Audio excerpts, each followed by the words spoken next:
Welcome back to Chapter 20, Part 2. The good news is Part 2 has less material to cover than we covered in Part 1, but there are still a couple complex concepts that will be covered in Part 2, notably the accounting from the perspective of the lessor. So in Part 1, we were always the lessee. So we were the company that was leasing the equipment from another company. Now we're turning the tables. And in Part 2, we are the company that's leasing the equipment to the other company. So we are the lessor leasing the equipment to the lessee. So our first learning objective is to identify and apply the criteria that are used to determine the type of lease for a lessor under the classification approach. So there are three types of companies that act as lessors in Canada. And the first is a manufacturer finance company, like a captive leasing company who lease operations from the parent company. There's independent finance companies, intermediaries providing financing for transactions for manufacturers, vendors, or distributors. And there are traditional financial institutions that specialize in leasing.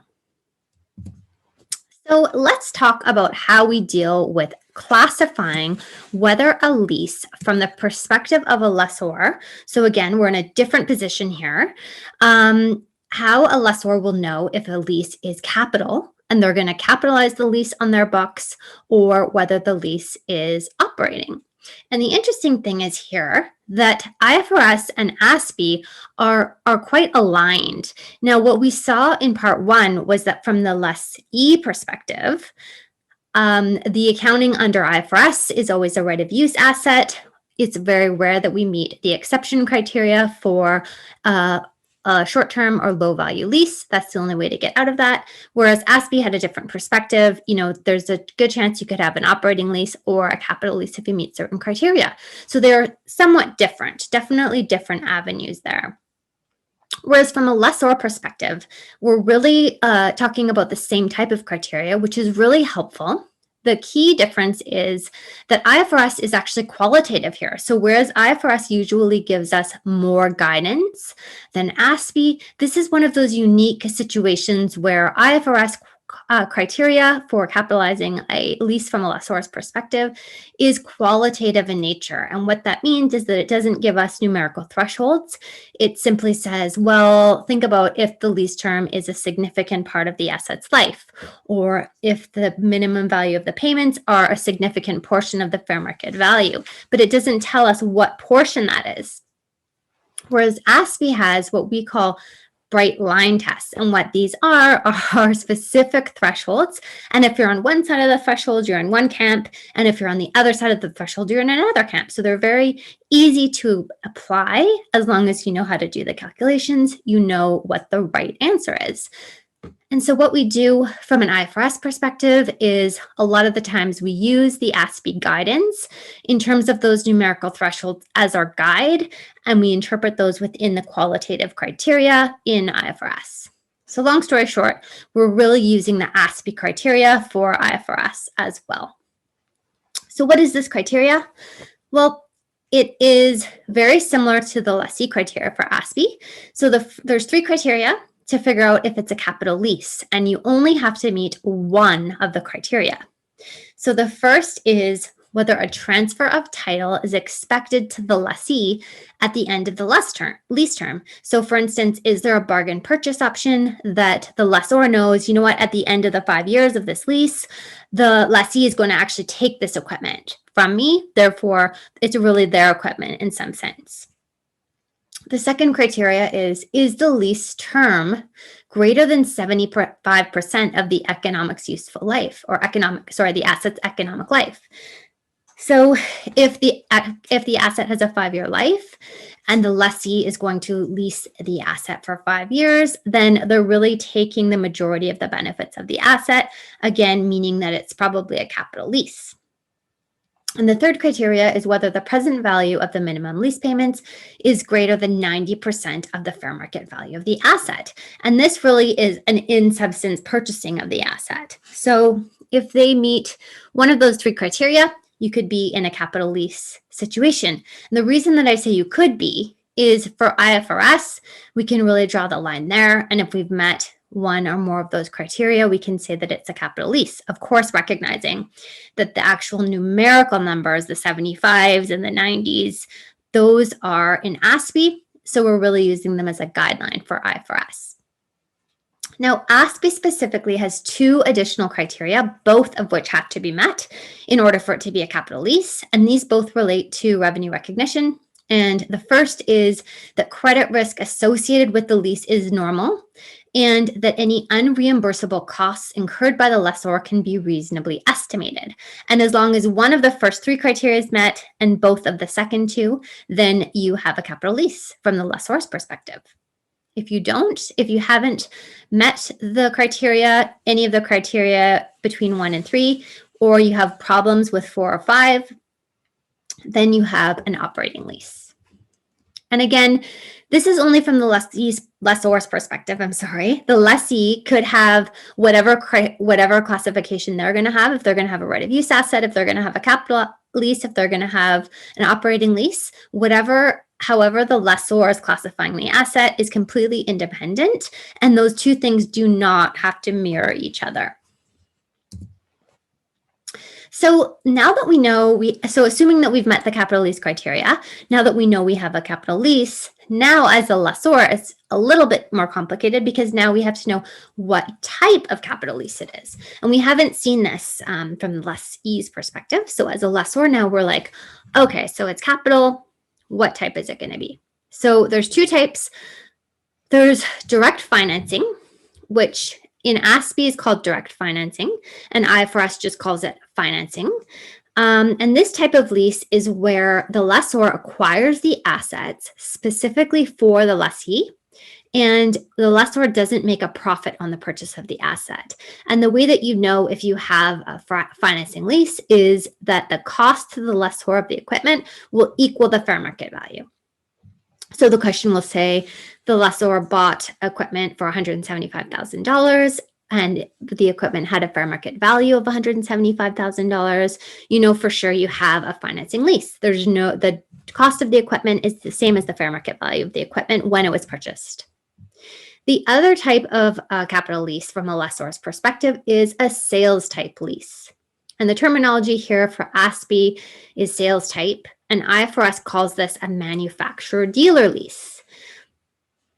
Luckily, the journal entries are the same. It's just the terminology that's different between IFRS and ASPE.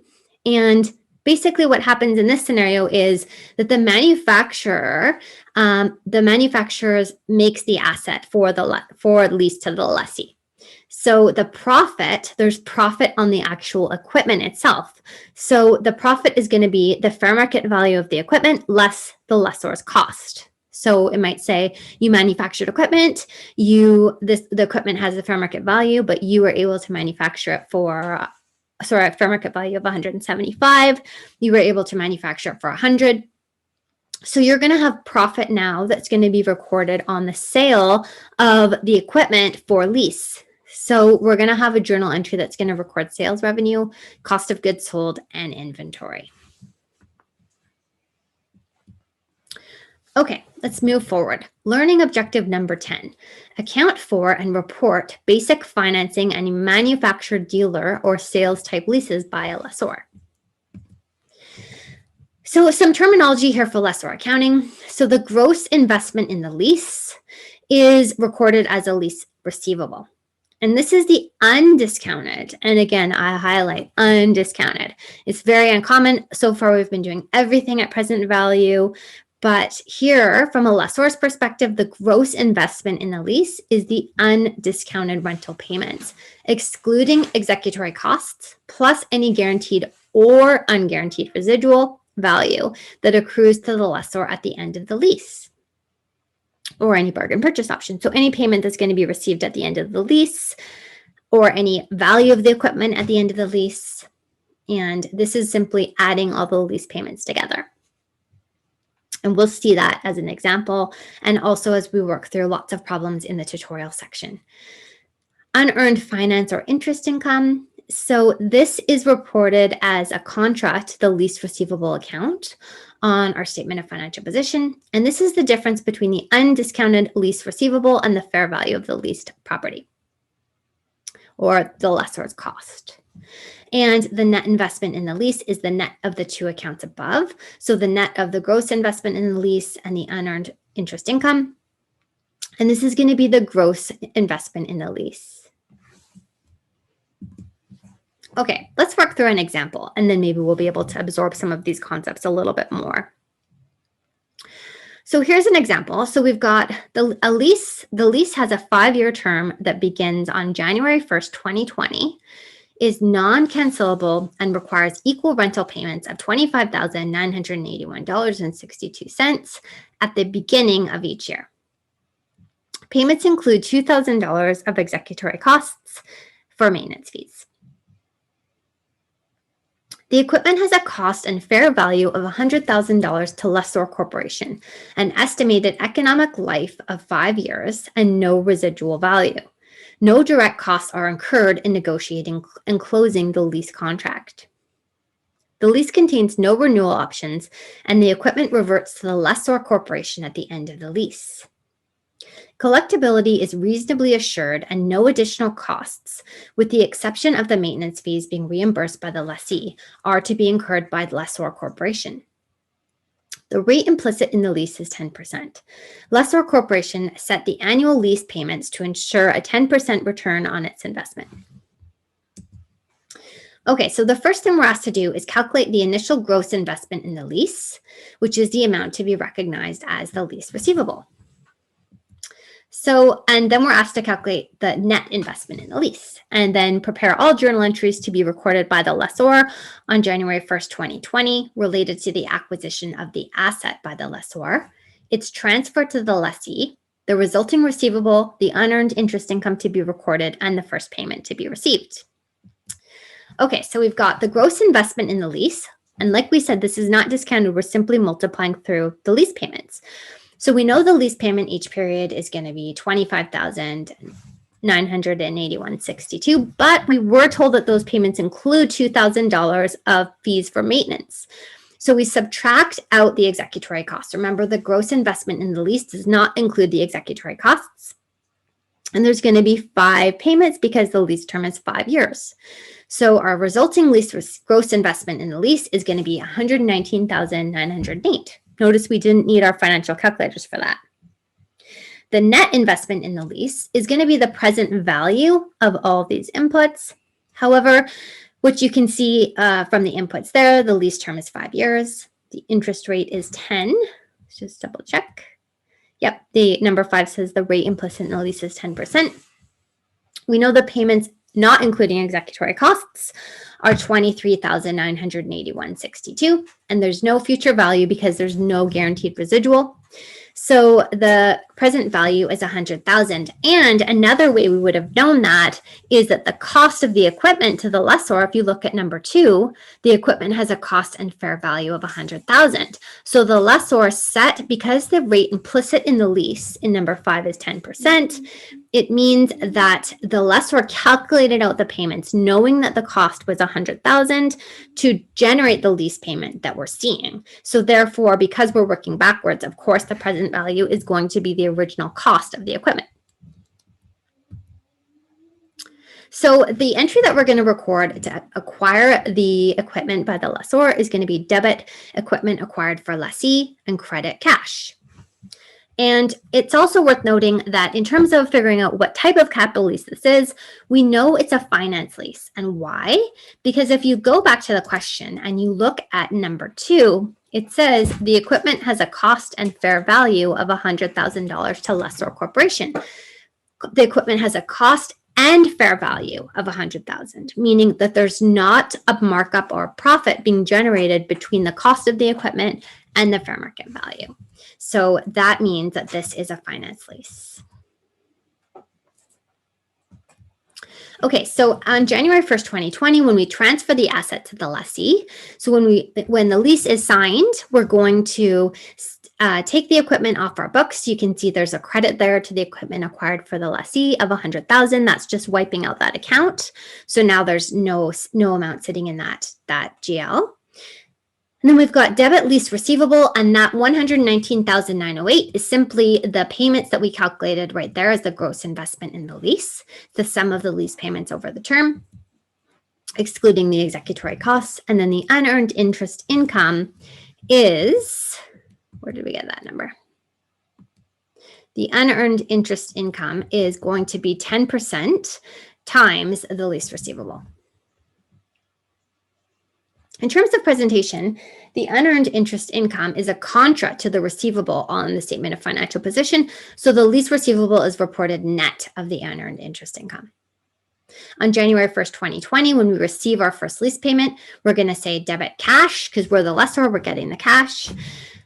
We're going to reduce our lease receivable by the amount of the lease payment less the executory costs, and then we're going to pay the executory costs of the $2,000.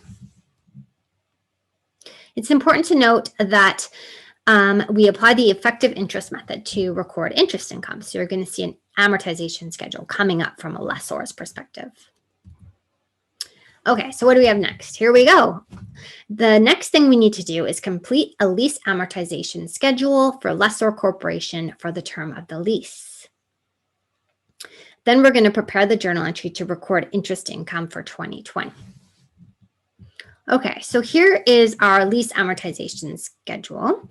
So you can see that along the far column, we have the date, and you can see that just like when we were the lessee, we've got the first period dated twice. So you'll see there's two lines there for January 1st, 2020. And that's because two things happen on that day. We have, when we're looking at this from the Lessor Corporation, we've got totally different headings, but you can see at the top, this is our net investment in the lease. So this is the cost of the equipment. So we've already invested $100,000 into this lease, and that's the net investment that you see on January 1st, 2020.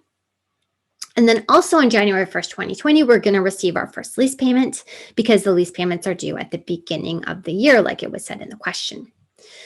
So let's just take a look at what columns we have here. So we've got date. Then this next column is the lease payment received, not including executory costs. So you can see we're going to receive a payment of $23,982 for 5 years.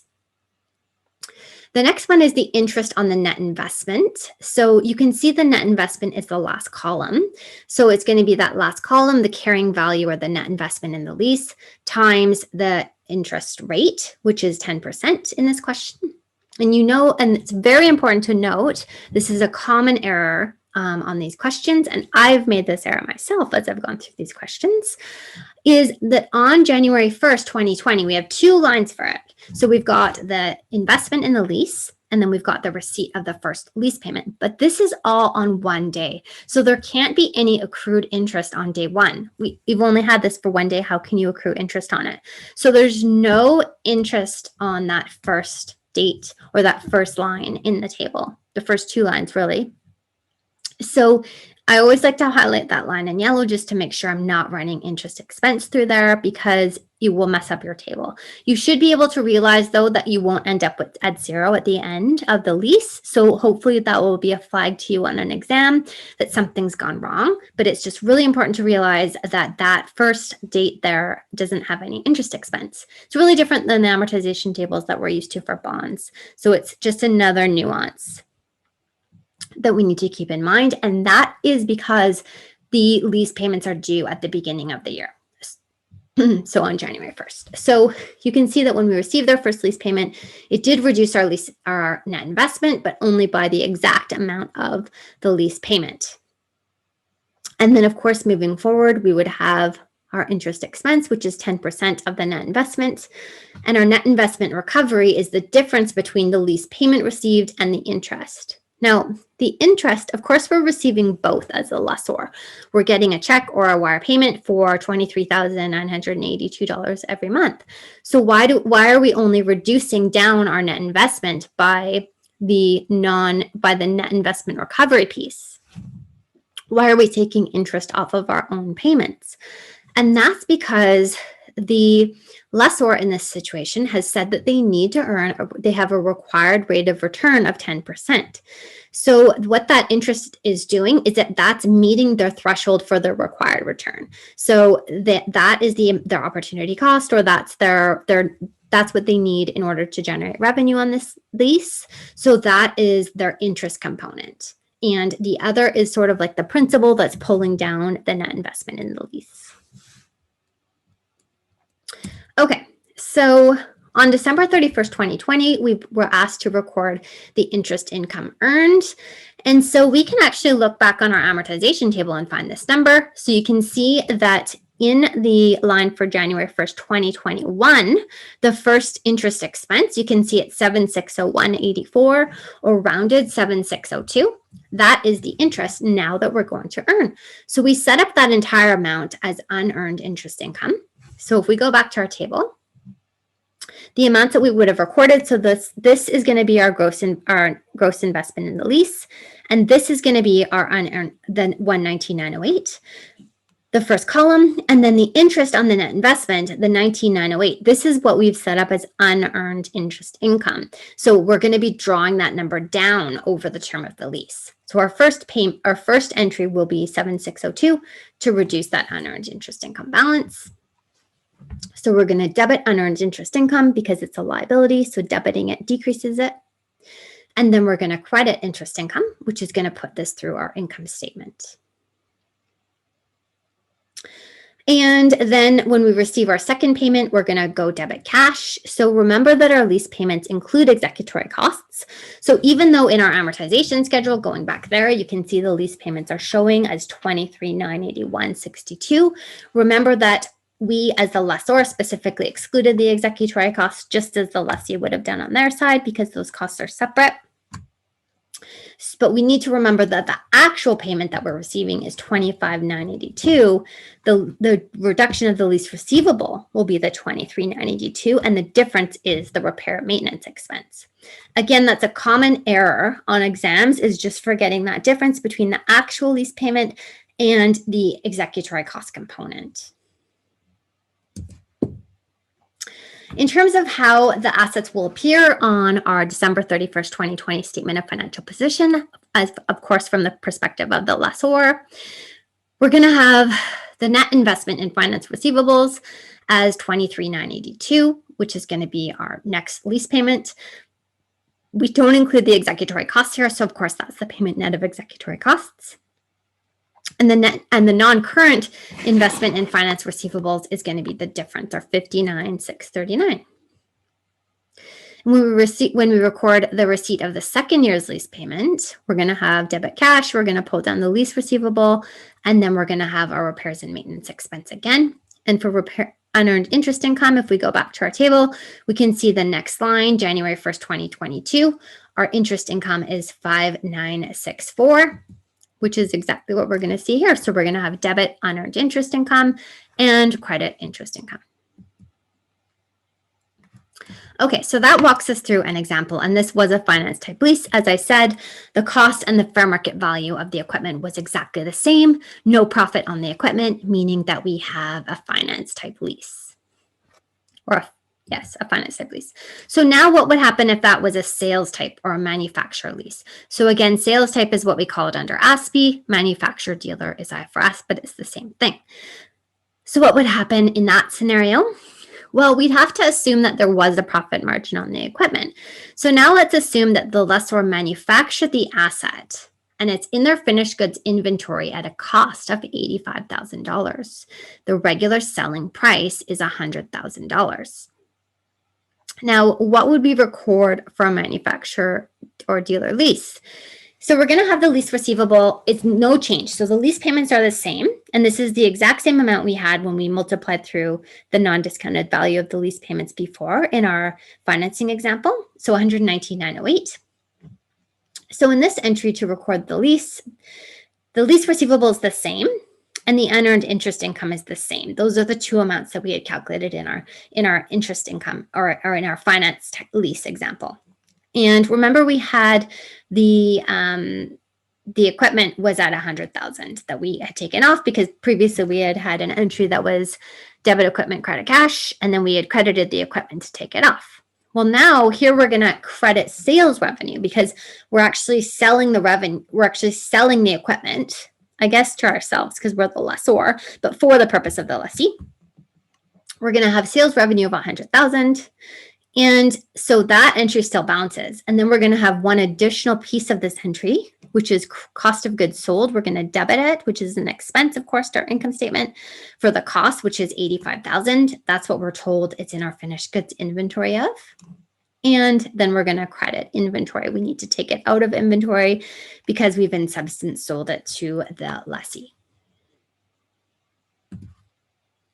Okay. Let's move forward to our next learning objective. So learning objective number 11, account for and report financing and manufacturer dealer or sales type leases with guaranteed residual values or a purchase option by a lessor. So from the perspective of the lessor, the estimated residual value of the asset is included in our amortization schedule, regardless of whether it's likely to be exercised by the lessee or not. This is hugely different than what we saw from a lessee. From a lessee, we're concerned with what our minimum lease payments are what our maximum lease payments are that we've guaranteed. So what have we actually promised? Did we promise a residual value or not? If we promised it, we would include it. If we didn't promise it, we wouldn't include it. From the lessor's perspective, it's different. So it doesn't matter to us whether the residual value is guaranteed or not. Of course, from a risk perspective, it's better for it to be guaranteed, but arguably, we're going to end up with an asset that's worth that at the end of the lease one way or another. So in theory, we're going to end up with the asset coming back to us and it's still going to be worth that amount, and we could sell it to someone else, or it's going to get transferred to the lessee for a bargain purchase option or a guaranteed residual value. So it doesn't change our schedule, and that's really important to understand. So to use an example of a residual value of $5,000, at the end of the lease term, the lessor either recovers an asset expected to have a value of $5,000, or the lessor expects to get a payment of $5,000 from the lessee for the residual value. In either case, the lessor expects to recover an additional $5,000 at the end of the lease term. So no, it doesn't matter to us. We're going to include that residual value in as a payment at the end of our lease term. So let's just continue on with the previous example that we had worked through. And now we're just going to add some data to it to say that the asset is expected to have a residual value of $5,000. So now when we figure out our non-discounted value of our lease receivable, we add in the residual value. So now our lease receivable is higher. We're going to have the same amount that we had. If we go back, our lease payments here, see how we had $23,982.62. So the lease payment excluding executory cost times 5 years gave us our lease receivable previously. Well, here now we're simply doing that same calculation, but we're also adding in the residual value of the equipment. So now our lease receivable is $121,185. We're still removing that equipment acquired from lessee, and that's just clearing off that previous entry that we had to purchase the equipment.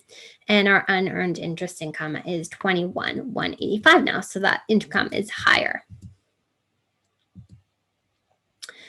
If it was a manufacturer dealer lease and we had a present value of $5,000, then we would figure out the present value of the residual of the $5,000, which is $31,104. So our lease receivable would still be the same as we saw in the slide we just looked at, with the financing example with the guaranteed or with the residual value, whether it's guaranteed or not, makes no difference. We'd have the lease receivable of $121,185. And then our sales of costs and goods sold would change slightly as long as we can recover that amount through the gross profit. Our cost of goods sold, you can see there, is also subtracting out the present value of the residual.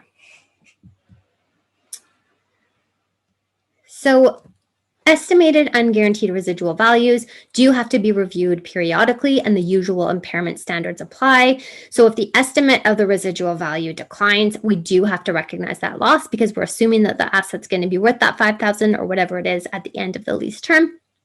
We wouldn't recognize an upward change in a residual value. And indirect costs are included in the investment account. in the investment amount. So when we recognize our cost of the asset, we'll be recognizing the full cost. Okay, so what about disclosure for financing type and sales type leases? Well, ASPE requirements are limited to the entity's net investment, the implicit interest rate, and the carrying amount of the impaired leases, including the allowance. The disclosure under IFRS 16, not surprisingly, is more extensive. We have to reconcile between the gross investment and the present value of minimum lease payments. We have to record the amounts or disclose the amounts receivable for each of the next 5 years, plus total for the subsequent years. We have to disclose unearned finance income and unguaranteed residual values, income related to variable lease payments, and general information about leasing arrangements. Objective number 12, account for and report operating leases by a lessor. So assume that a lease agreement does not meet the capitalization criteria for the lessor and is classified as a class operating lease. The lessor records the lease payments as rental income. So it's simply going to be debit cash, credit rent revenue. And because the asset remains on the books, we are going to have to recognize depreciation on it as a straight line, 5-year life, no residual value. And in the original example we had before we started adding residual values, so we're going to have debit depreciation expense and credit accumulated depreciation rental equipment. Operating costs are the lessor's obligation, so they're expensed against rental revenue. Operating lease disclosure. So ASPE requires us to disclose the cost and related accumulated depreciation of property held for leasing, the carrying amount of any impaired lease receivables, and the related allowance provided for impairment. And under IFRS 16, we also have to disclose the future minimum lease payments for each of the next 5 years and beyond 5 years, and the additional requirements imposed by other standards related to impairment, intangible assets, etc. Our last learning objective number 13, identify differences in accounting between IFRS and ASPE and what changes are expected in the near future. Well, under the classification approach, IFRS and ASPE and IFRS 16 have substantially the same requirements for lessors after the initial classification is made. They do have different terminology. The requirements under IFRS are more principle and judgment based, which we talked about. Under IFRS 16, there is a significant change in approach to a lease accounting for lessees, which is the right of use or contract-based approach. Companies are required to apply IFRS 16 to annual reporting periods that begin on or after January 1st, 2019. And to ease the transition, companies may apply IFRS 16 to contracts previously identified as leases and ignore contracts that weren't previously identified as leases as part of the transition, which we are past now. And the choice must be consistently applied to all leases. And there's other practical expedients that were permitted upon transition. And if you're interested, you can look at IFRS 16 Appendix C. And that concludes Chapter 20, Part 2. This has been a big chapter, so congratulations on getting this far. Please join me for the tutorial section where we're going to work through some more questions related to lessor accounting.